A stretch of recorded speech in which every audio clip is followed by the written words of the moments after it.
कार्यक्रम।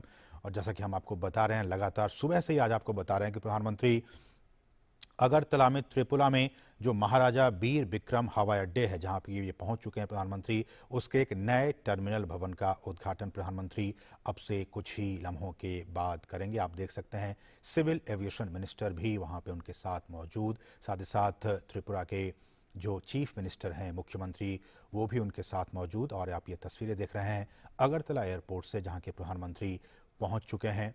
और अब से कुछ ही क्षणों के बाद आप देख पाएंगे कि ये महाराजा वीर विक्रम जो हवाई अड्डे है, उसके एक नए टर्मिनल भवन का उद्घाटन प्रधानमंत्री अब से कुछ ही क्षणों में करने वाले हैं।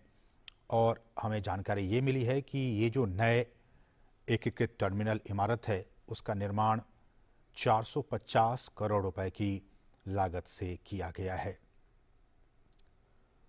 प्रधानमंत्री इस टर्मिनल भवन का जायजा लेते हुए उनको अधिकारियों की तरफ से ये बताया जा रहा है कि किस तरह से ये टर्मिनल भवन है, उसका निर्माण कैसे किया गया है। हम आपको अभी बताएं, ये देखिए, ये वो मास्टर प्लान जिसके तहत इस पूरे टर्मिनल भवन का निर्माण किया गया है। और इसमें सारी चीज़ें अत्याधुनिक सुविधाओं से लैस ये टर्मिनल भवन, कहा जा रहा है कि इस पूरे एकीकृत यूनिफाइड टर्मिनल जो भवन है, इमारत है, उसका निर्माण 450 करोड़ रुपए की लागत से किया गया है। और ये आधुनिक सुविधाओं से युक्त है। और अगर इसके एरिया की बात की जाए तो 30,000 वर्ग मीटर में ये अत्याधुनिक भवन फैला हुआ है। और जो लेटेस्ट टेक्नोलॉजी है, आईटी टेक्नोलॉजी, आईटी नेटवर्क, उसके द्वारा ये सपोर्टेड ये टर्मिनल है।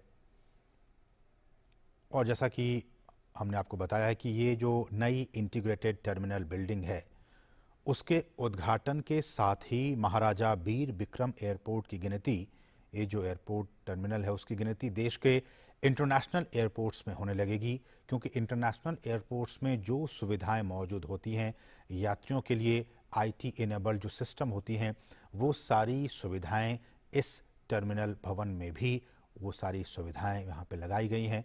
तो कहा जा रहा है कि इस टर्मिनल भवन के उद्घाटन के बाद से जो इंटरनेशनल एयरपोर्ट्स और जो वहाँ सुविधाएं होती हैं, वो सुविधाएं अब यहाँ भी उपलब्ध होने लगेंगी।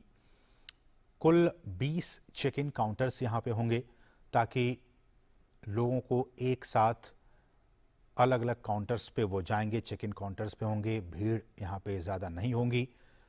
लोगों की सुविधाओं को, यात्रियों की सुविधाओं को ध्यान में रखते हुए कुल 20 चेक इन काउंटर्स बनाए गए हैं। और ऐसा कहा जा रहा है कि अंतर्राष्ट्रीय यात्रियों और कुल डोमेस्टिक पैसेंजर्स के साथ ये 1200 यात्रियों को एक दिन में संभालने की इसकी कैपेसिटी होगी।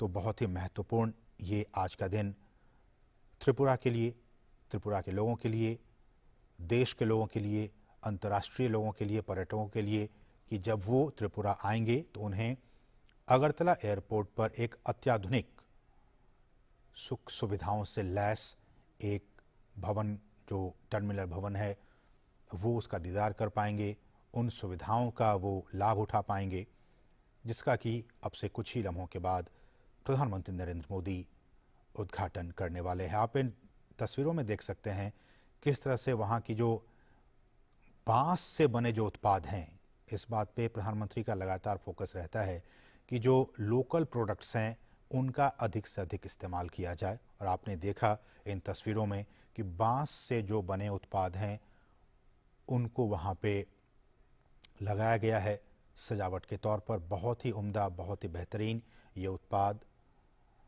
और आप देखेंगे अब से कुछ ही लम्हों के बाद उन तस्वीरों में कि ये जो भवन है उनमें जो स्थानीय वास्तुकला है, जो आर्किटेक्चर है, इस बात को आप बहुत ही गंभीरता से और ध्यान से सुनिए कि ये जो पूरा टर्मिनल भवन है, इसको बनाने में यहाँ की जो लोकल आर्ट्स हैं, जो लोकल वास्तुकला है, उसका इस्तेमाल किया गया है, ताकि जब लोग यहाँ पे आएँ, जब जो पैसेंजर्स आएँ, जो टूरिस्ट यहाँ पे आएँ, उनको त्रिपुरा की जो स्थानीय कला है उससे वो रूबरू हो सकें, उसको वो जान सकें, उसको वो समझ सकें। आपको हम बताएंगे कि किस तरह से यहाँ पे उन्नाकोटी पहाड़ियों की जो पत्थर हैं, उन पत्थरों से बनी जो मूर्तियां हैं वो यहाँ पे लगाई गई हैं। अब से कुछ ही लम्हों के बाद हम आपको वो तस्वीरें दिखाएंगे। फिलहाल प्रधानमंत्री इस पूरे टर्मिनल भवन का जायज़ा लेने के लिए कार्ट में बैठ चुके हैं और धीरे धीरे हौले हौले प्रधानमंत्री का ये कार्ट आगे बढ़ता हुआ और प्रधानमंत्री इस पूरे टर्मिनल भवन का जायज़ा लेंगे कि किस तरह से अत्याधुनिक सुविधाओं से लैस इस टर्मिनल भवन का निर्माण किया गया है। हमने जैसा आपको बताया कि 450 करोड़ रुपए की भी लागत से अधिक की लागत से इस पूरे भवन का निर्माण किया गया है। 30,000 वर्ग मीटर में ये जो टर्मिनल है वो फैला हुआ है। आईटी इनेबल्ड सारी चीज़ें आपको यहाँ पे मिलेंगी। आईटी नेटवर्क से एकीकृत ये टर्मिनल भवन है और इसकी गिनती यहाँ पे इस तरह से इन चीज़ों का निर्माण किया गया है कि इंटरनेशनल स्तर के जो एयरपोर्ट्स होते हैं वहाँ जो सुविधाएं होती हैं उन सुविधाओं को यहाँ भी प्रस्तुत किया गया है ताकि यहाँ पे जो राष्ट्रीय और अंतर्राष्ट्रीय स्तर पे के जो यात्री हैं वो जब पहुँचें तो उन्हें किसी भी तरह की कोई दिक्कतों का सामना न करना पड़े।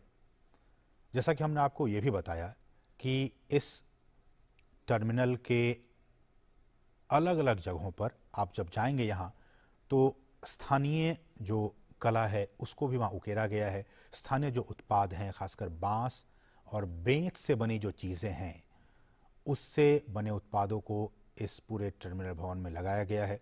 हम आपको दिखाएंगे वो सारी चीज़ें। और ये भी कहा जा रहा है और जैसा कि हमने कई बार कहा है कि प्रधानमंत्री का एक विज़न है कि जो नवीकरणीय ऊर्जा के स्रोत हैं हम उन स्रोतों के ज़रिए हम अपनी इकोनॉमी को आगे बढ़ाएं। केरल, आप जानते हैं कि कोच्चि का जो इंटरनेशनल एयरपोर्ट है वो अपनी एनर्जी कैपेसिटी को ज़्यादा से ज़्यादा सोलर एनर्जी से उसका वो यूज़ करता है वो एयरपोर्ट, और वहाँ पे उस सोलर एनर्जी के ज़रिए बहुत सारे कामकाज होते हैं। उसको ध्यान में रखते हुए और भी बहुत सारे एयरपोर्ट्स पे जो सोलर पैनल्स हैं वो वहाँ लगाए गए हैं। ठीक उसी तरह से इस एयरपोर्ट पर भी इस तरह से बनाए गए हैं कि सौर पैनल्स यहाँ पे लगाए गए हैं ताकि सोलर एनर्जी का भी ज़्यादा से ज़्यादा इस्तेमाल किया जा सके और जो फॉसिल फ्यूल्स हैं या फिर जो बिजली हैं उसका कम से कम यहाँ पे उपयोग हो सके। कला पे अगर हम आए तो हवाई अड्डे का जो टर्मिनल भवन है जिसका कि जायज़ा इस वक्त प्रधानमंत्री ले रहे हैं उसमें वास्तुकला के हिसाब से राज्य का जो इतिहास रहा है उसको यहाँ पे स्थान दिया गया है।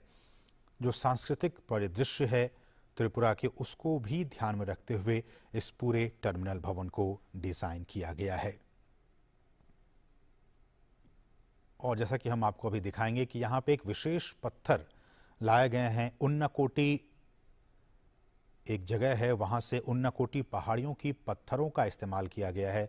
जैसा कि हम बता रहे हैं कि लोकली जो चीज़ें हैं उसको वहाँ पे लाकर और यहाँ पे प्रदर्शित किया गया, चाहे वो बांस और बेंत से बने उत्पाद हो या फिर जो वहाँ के जो पत्थर हैं उन्नाकोटी पत्थर, पहाड़ियों के पत्थर जो हैं उनसे बनी मूर्तियाँ हों या फिर चबीमुरा प्रतिकृति का भी आप अगर यहाँ जाएंगे तो उसका आपको अनुभव होगा, आप उसके दीदार कर पाएंगे। और ये जो मूर्तियां हैं अब आप देख पाएंगे कुछ देर के बाद, वो त्रिपुरा की राजधानी अगरतला से तकरीबन 145 किलोमीटर की दूरी पर है और वो ऐसा कहा जाता है कि पूर्वोत्तर भारत के सबसे बड़े रहस्यों में वो पहाड़ और वहाँ के जो पत्थर वहाँ से लाए जाते हैं उन पहाड़ों में वो शामिल किया जाता है। ये आप देख सकते हैं वो टर्मिनल भवन। प्रधानमंत्री इन तमाम चीज़ों का जायज़ा लेते हुए पूर्वोत्तर में कनेक्टिविटी के लिहाज से, और जैसा कि आप जानते हैं कि प्रधानमंत्री का ये कोशिश है कि पूर्वोत्तर को पूरे भारत का और ईस्ट एशिया का एक प्रवेश द्वार के तौर पर बनाया जाए, उस दिशा में ये बहुत ही महत्वपूर्ण कदम आज का ये दिन। जैसा कि हम आपको कहते हैं कि लुक ईस्ट पॉलिसी के तौर पर एक बार हम उन नीतियों पे आएँ जिन नीतियों के ज़रिए ये सारी चीज़ें हो रही हैं केंद्र सरकार की तरफ से, प्रधानमंत्री मोदी की तरफ से, कि क्यों मणिपुर को, त्रिपुरा को और बाकी जो तमाम जो स्टेट्स